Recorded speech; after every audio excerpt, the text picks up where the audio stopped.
All right, so um, we're looking at Everlywell today. Yeah. You sent over their Shark Tank pitch Mm. and some articles about their crazy growth, Yeah. plus your own notes. Right. So it seems like we're going to be diving into how they went Okay. from this pretty bold ask in the tank Right. to a multi-billion-dollar healthcare company. Exactly. And there's something in here about a line of credit Mhm. that helped them get there. Yeah, that's a big part of the story. What I think is so fascinating about this whole thing is how Everlywell really tapped into this frustration that so many of us have felt with traditional lab testing. Oh, yeah, for sure. It's expensive, it takes forever to get results, and then when you finally do get them, they leave you feeling more confused than when you started. Yeah, you're like, what do I do with this? Exactly. Everlywell basically said, what if we could do this better? Mhm. What if we could put you back in control? And they took that what if straight to the Sharks back in 2017. Mm. Julia Cheek, the founder.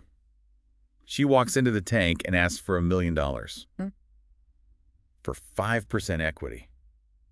That's a $20 million valuation. Yeah, huge. Was that one of the biggest asks on Shark Tank up to that point? Oh, it definitely made a statement. And remember, this wasn't just some pie-in-the-sky startup. They already had $6 million in revenue, and they were pouring in something like $400,000 every single month. Wow. Not bad, right? Great. For a company taking on these healthcare giants. Yeah, that's impressive. But not all the Sharks were immediately convinced. We all know Mark Cuban tends to stay away from healthcare investments. Right. And then Barbara Corcoran, she said she just didn't really see how she could bring anything to the table. Mm-hmm. And then there's Kevin O'Leary, Mr. Wonderful. Oh, yeah. I bet that $20 million valuation raised an eyebrow or two. Oh, I'm sure it did. And even Robert Herjavec, he's usually all about tech and scaling up. Even he wasn't totally sold. He said he wanted to see more evidence that Everlywell could really grow like they were projecting. Yeah, he wanted proof. Exactly. But then Lori Greiner, Lori comes in and things get interesting. Okay, so this is where I got really intrigued. Lori's really known for her consumer product savvy. Right. Absolutely one of the best. So what did she see in Everlywell that maybe some of the other Sharks just missed? Well, I think she was able to look beyond just the test kits themselves. She understood that Everlywell was building something bigger. They were creating a platform, a way to fundamentally change how people access healthcare.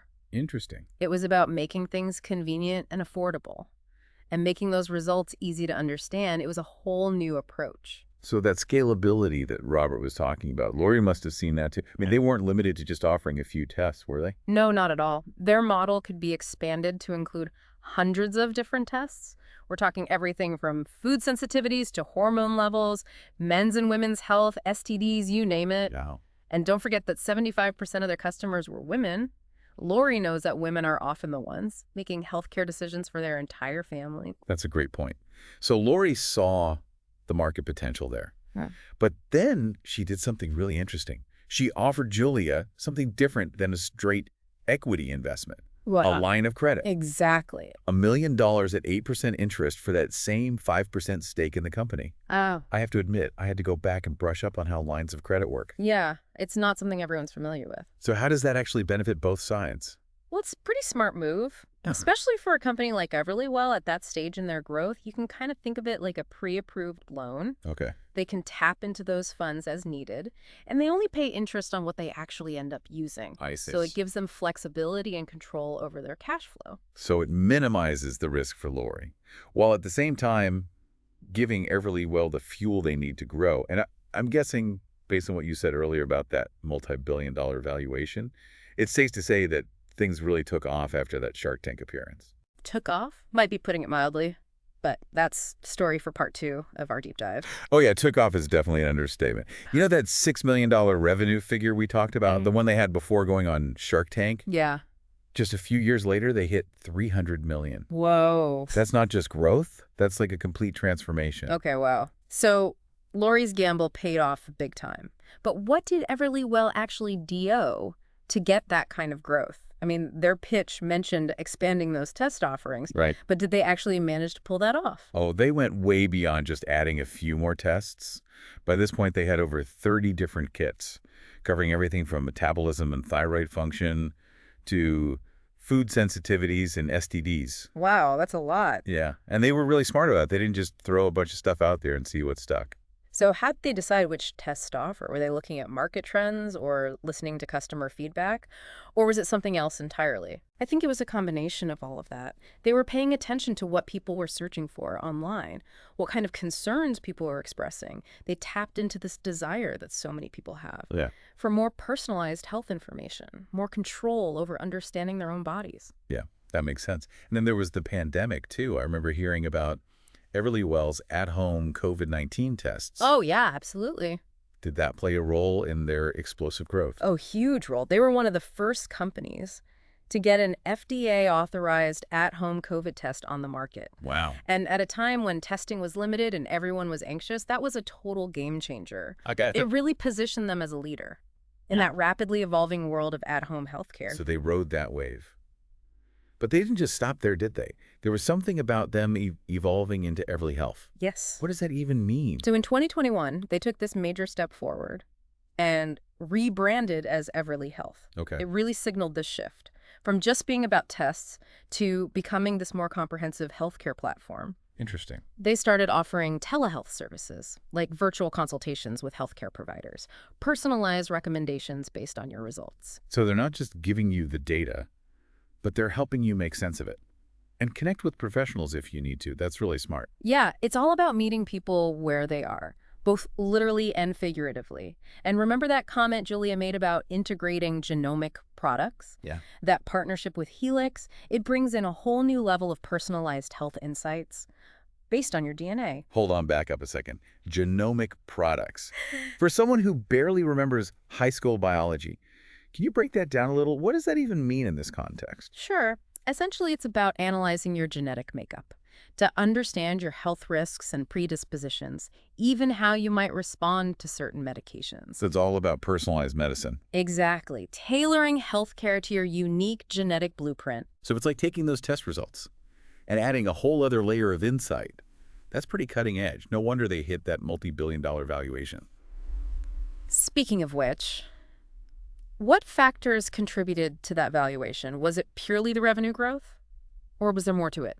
It was definitely a combination of things. Of course, you have that rapid revenue growth and the expanded test offerings and the strategic partnerships, like the one with Helix. But there's also their market leadership in at-home testing and their evolution into this comprehensive healthcare platform. They're not just a testing company anymore. They're a major player in the future of healthcare. So they're clearly doing a lot of things right. But was it just luck? Or was there something more fundamental to their success? What can we learn from Everlywell's story, beyond just the impressive numbers? You know what's really fascinating to me is how they've combined business success with a genuine mission to improve healthcare. Yeah. They saw a real problem, that frustration with the traditional healthcare system, and they created a solution that puts the consumer at the center. It's about accessibility and empowerment. Exactly, and making healthcare more human. So it's not just about disrupting an industry for the sake of disrupting.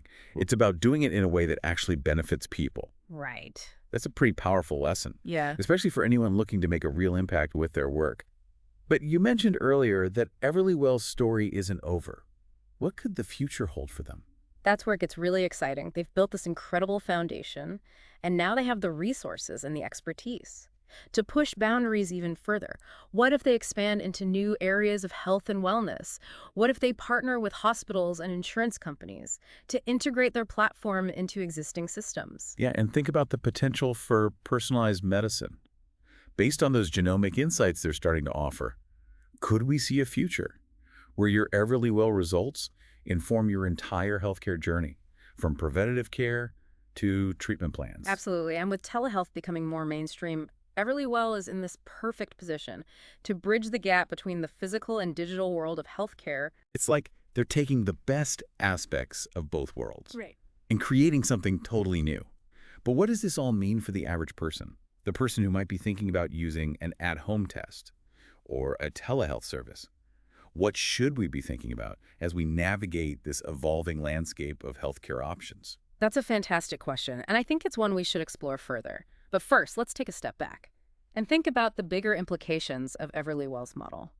What does their success tell us about the future of healthcare as a whole? Yeah, it really seems like Everlywell is part of this bigger trend, this move towards consumer-driven healthcare. People want more control, more convenience, and they want information they can actually understand and use. Exactly, and what's so impressive is that Everlywell has shown it's possible to deliver on those demands. Without sacrificing quality or accuracy, it's not just about making things easier, it's about making them better, more personalized, more proactive, more empowering. Right, but there must be some challenges too, right? Healthcare is a complex system with all these regulations and ethical considerations, not to mention the importance of building trust with patients. How does a company like Everlywell navigate all of that? I think one of their biggest strengths has been transparency.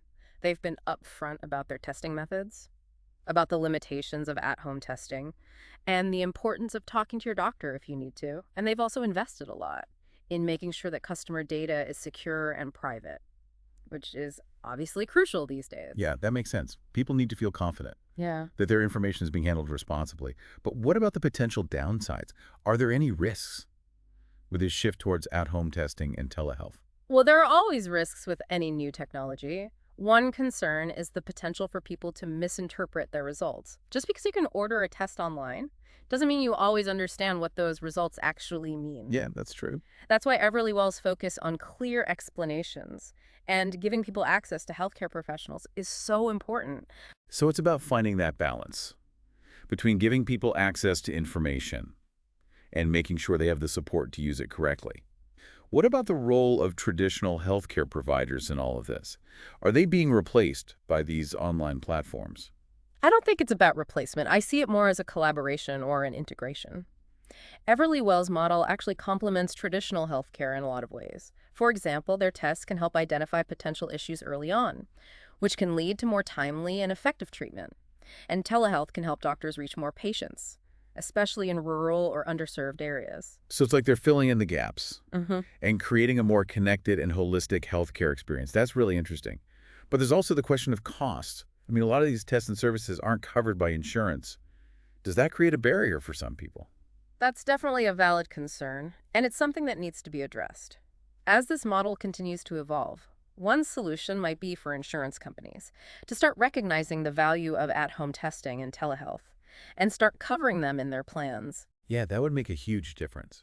It feels like we're at this turning point where these new innovations are starting to reshape the entire healthcare system. And Everlywell is right there leading the charge. It's been incredible to watch their journey so far, and it really makes you think about what the future holds for all of us.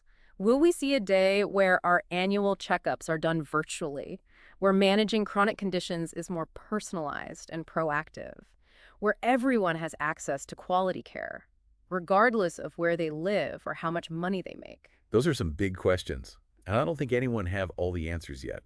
But one thing's for sure, companies like Everlywell are pushing the boundaries, and that's something worth paying attention to. Well, this has been a fascinating deep dive. Thank you so much for joining me. I think we've all learned a lot about Everlywell, of the evolving world of at-home healthcare, and the incredible potential for technology to transform how we think about our health. Until next time, keep exploring, keep questioning, and keep diving deep.